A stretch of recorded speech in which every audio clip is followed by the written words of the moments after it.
Hello friends, आपका स्वागत है मेरे चैनल भक्ति की शक्ति में।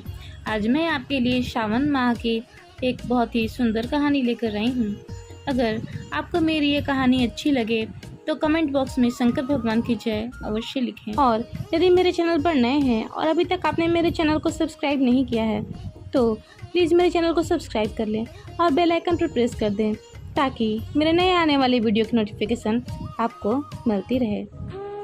एक गांव में एक बूढ़ी माँ अपने पुत्र के साथ रहती थी। वे बहुत ही गरीब थे। माँ और बेटे दोनों मिलकर मेहनत मजदूरी करते थे और अपना गुजारा करते थे। वे मेहनत मजदूरी करके ही अपने घर का खर्चा चलाते थे। जब बूढ़ी माँ का पुत्र विवाह योग्य हो गया तब बूढ़ी माँ ने अपने बेटे की विवाह करने की सोची और उसने अपने बेटे के लिए एक सुंदर सी लड़की पसंद की। तो बूढ़ी माँ ने अपने बेटे का विवाह करवा दिया। बूढ़ी माँ की बहू बहुत ही सुंदर, सुशील व संस्कारी थी। वह बहुत ही धार्मिक प्रवृत्ति की थी और रोज पूजा पाठ किया करती थी। बूढ़ी माँ की बहू भगवान शिव की परम भक्त थी। वह घर पर ही शिव जी की पूजा पाठ किया करती थी। शादी के कुछ समय बाद सावन का महीना आया। बहू भगवान शिव की परम भक्त थी। सावन के महीने में वो मंदिर जाकर शिवलिंग पर जल चढ़ाना चाहती थी।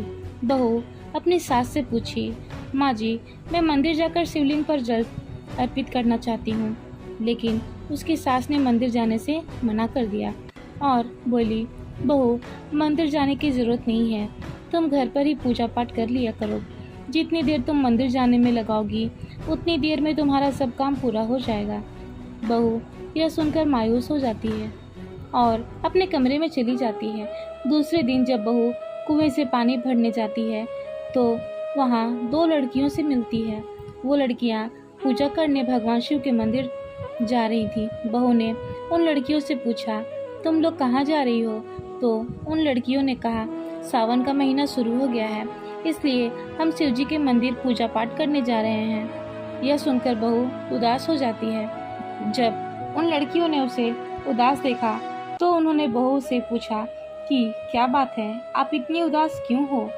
तब बहू बोली, क्या बताऊं, भगवान शिव मेरे भी आराध्य हैं। मैं उनकी पूजा रोज घर पर ही करती हूँ और सावन के महीने में मेरा बहुत मन था कि मैं मंदिर जाऊं और शिवलिंग पर जल चढ़ाऊं, लेकिन मेरी सासू माँ ने मुझे मंदिर जाने से मना कर दिया है। तब लड़कियाँ बोली, आप उदास मत हो, आप इसी समय पानी भरने आया करो और हमारे साथ मंदिर पूजा करने रोज चला करो।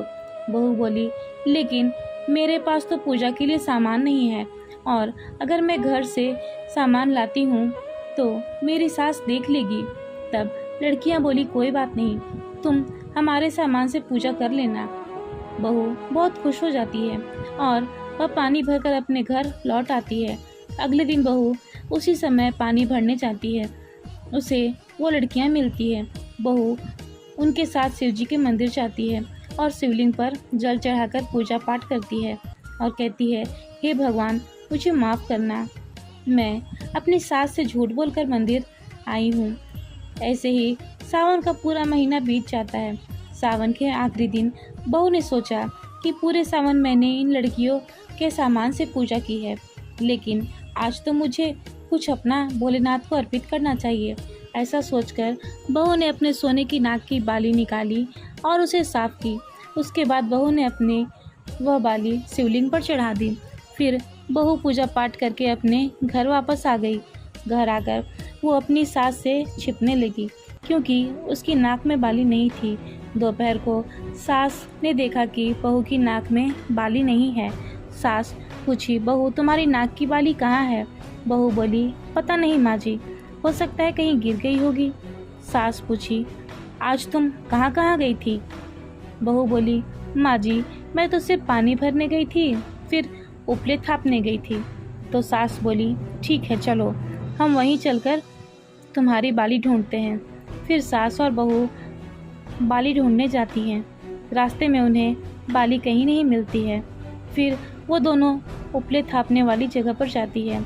वहाँ सास उपले तोड़कर देखती है तो उसमें एक की बजाय दो बालियाँ निकलती हैं। तब सास बोली, बहू, तुम्हारी तो एक ही बाली थी, ये दो बालियाँ कहाँ से आ गईं? बहू बोली, पता नहीं माँ जी। फिर सास सारे उपले तोड़कर देखती है तो उन सभी उपलों में बालियाँ मिलती हैं। उन्हें बहुत आश्चर्य होता है। सास बहू से पूछती है कि ये सब क्या है बहू। तब बहू सासू माँ से क्षमा मांगती है और अपनी सास को मंदिर जाने वाली सारी बात बता देती है। बहू कहती है, माँ जी, आज सावन के आखिरी दिन मैंने अपनी बाली शिवलिंग पर चढ़ाई थी। यह भगवान शिव की ही कृपा है जो भगवान शिव ने मुझे एक बाली की जगह इतनी सारी बालियाँ दे दी। तब सास बोली, बहू, मुझे पता नहीं था कि सावन के महीने में मंदिर जाने और शिवलिंग पर जल चढ़ाने का तथा पूजा पाठ करने का इतना महत्व है। अब अगले साल सावन में मैं भी तुम्हारे साथ पूजा पाठ करूंगी और मंदिर जाऊंगी। ऐसा कहकर सास बहू खुशी खुशी अपने घर चली आती हैं। एक साल यूं ही बीत जाता है।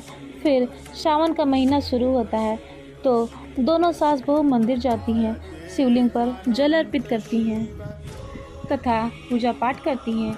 इससे उनका घर धन धान्य से भर जाता है। कुछ दिनों बाद बहू को एक पुत्र होता है। भगवान शिव की कृपा से उनका जीवन खुशियों से भर जाता है। तो हे भगवान, जैसे आपने इन सास बहू पर अपनी कृपा की, वैसे ही अपने सही भक्तों पर अपनी कृपा सदा बनाए रखना। जय हो भगवान शिव की। ओम नमः शिवाय। फिलहाल इस वीडियो में इतना ही। अगर आपको मेरी ये वीडियो अच्छी लगी हो तो मेरे वीडियो को लाइक करें और ज़्यादा से ज़्यादा शेयर करें और मेरे चैनल को सब्सक्राइब करना ना भूलें। वीडियो में अंत तक बने रहने के लिए आपका धन्यवाद।